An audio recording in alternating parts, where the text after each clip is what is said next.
Joining us now is former Deputy National Security Advisor in the Trump White House, Victoria Coates. And Victoria, thanks so much for being with us. Let's really talk about this, because yesterday at the White House briefing, White House Press Secretary Karine Jean-Pierre told Fox Business's Edward Lawrence, quote, "We're not considering new releases from the Strategic Petroleum Reserve beyond the $180 million. Of course, today the president put out this statement, well, rather Jake Sullivan and Brian Deese put out this statement saying, in light of today's action by OPEC, the Biden administration will also consult with Congress on additional tools and authorities to reduce OPEC's control over energy prices and another 10 million barrels from the SPR.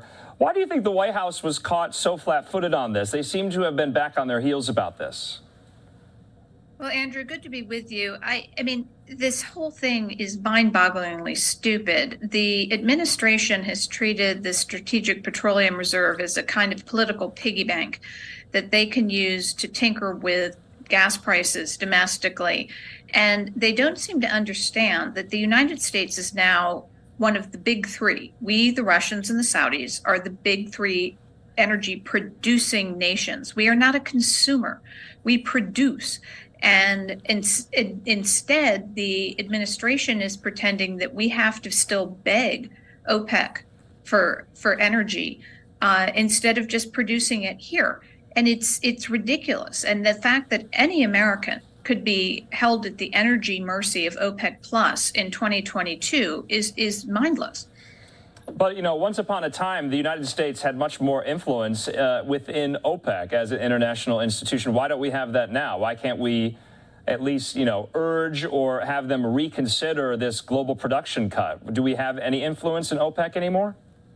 We have, I would say, almost none. During the Trump administration, when I was involved in this policy directly, we had a direct line to Aramco. We had a direct line to UAE. We could reach out to them and say, we're going to do something like take all Iranian exports to zero. How do we satisfy the legitimate energy needs of the world and ensure an rather affordable and plentiful energy supply? And that is so doable. I mean, the Saudis would so much rather work with us than with the Russians and the Venezuelans and the Iranians, for heaven's sakes. But this administration has so bludgeoned and demonized them that they don't even want to work with us anymore. Victoria, I want to put up on the screen here a tweet from Washington Post reporter Jeff Stein, who we've spoken to many times, and this statement in from Congressman Rocana on the OPEC cut. He says, President Biden should make it clear we will stop supplying the Saudis with weapons and air parts if they fleece the American people and strengthen Putin by making drastic production cuts. They need us far more than we need them. Of course, we know Victoria Biden went to Saudi Arabia with such a request, not to cut production, but to ramp up production earlier this summer. Clearly, that did not work. Why do you think it didn't work? Well, nice of you to gloss over the typo, although I'm guilty of that on Twitter myself.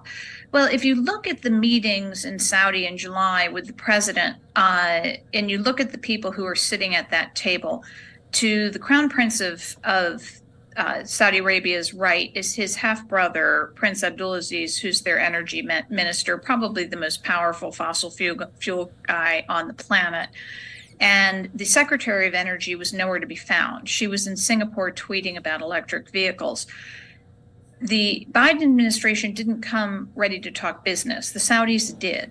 And so for them, this is simply a business decision. If we as the United States, as a big producer, want to bring prices down, then we should produce everything we can.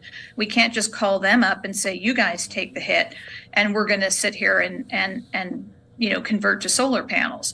It doesn't make any sense. And I think that's really the crux of the problem here is the administration simply doesn't understand the way the markets work, and they don't want to take any of the steps we could easily take domestically to insulate Americans from this kind of price shock.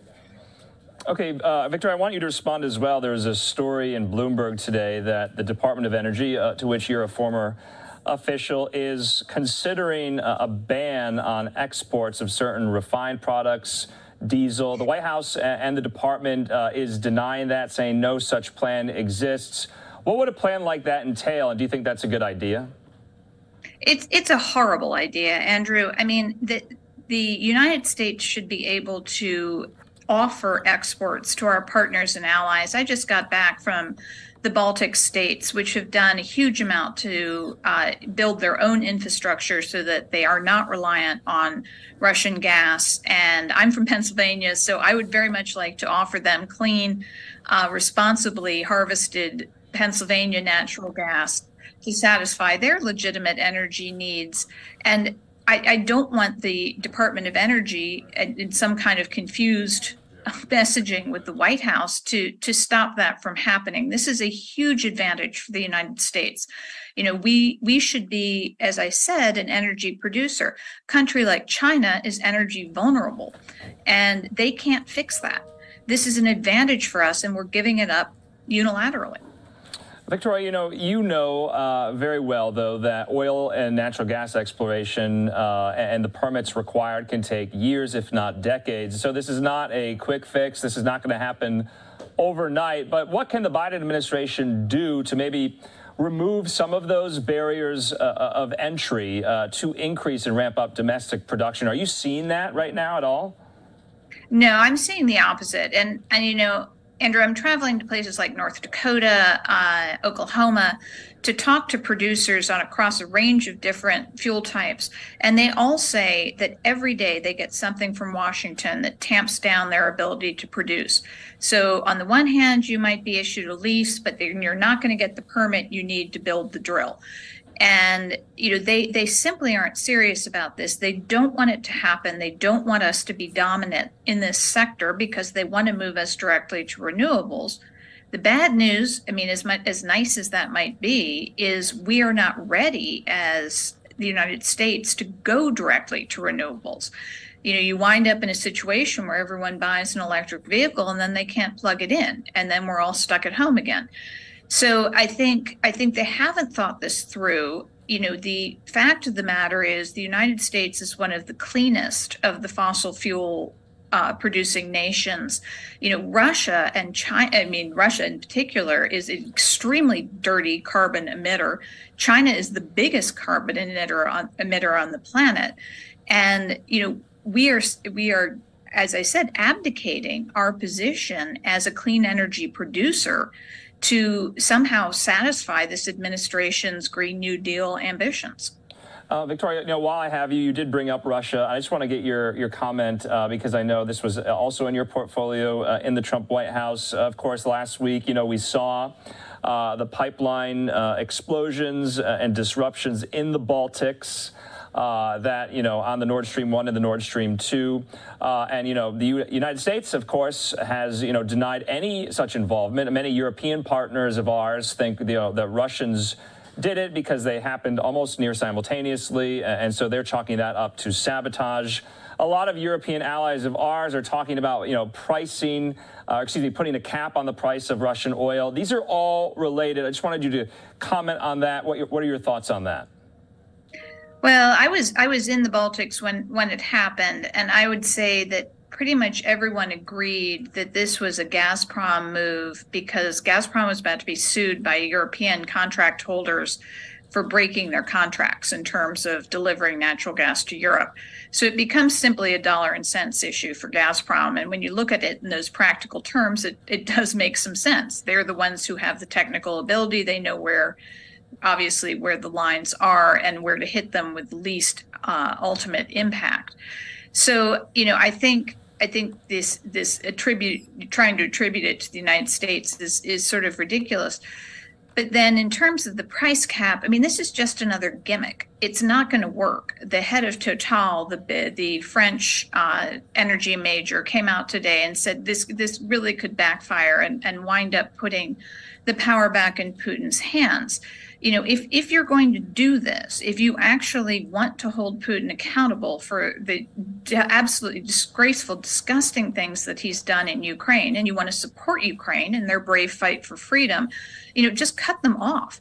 Don't play around. And that's where surging U.S. energy production could be so enormously helpful. Yeah, Victoria, just last thoughts here. Are we going to expect higher gas prices going into the fall and winter? What can the American consumer kind of plan for? Do you think we're going to see those high gas prices like we saw in, early and midsummer, record ones? Sadly, I don't see any way around it. Everyone's going to start getting their heating bills as well as their prices at the pump. And it's just such a disgrace that any American could be feeling this kind of pain in 2022, given what we have. And this is unnecessary. It's not going to wind up benefiting the climate. And all Americans need to realize we can be self-sufficient. We can be a major player in global energy markets. We don't have to be a supplicant. All right, Victoria Coates, we appreciate it. I think this is your first time on Live Now, but really great insight and hope to speak to you again. Thanks. It is. Thanks, Andrew.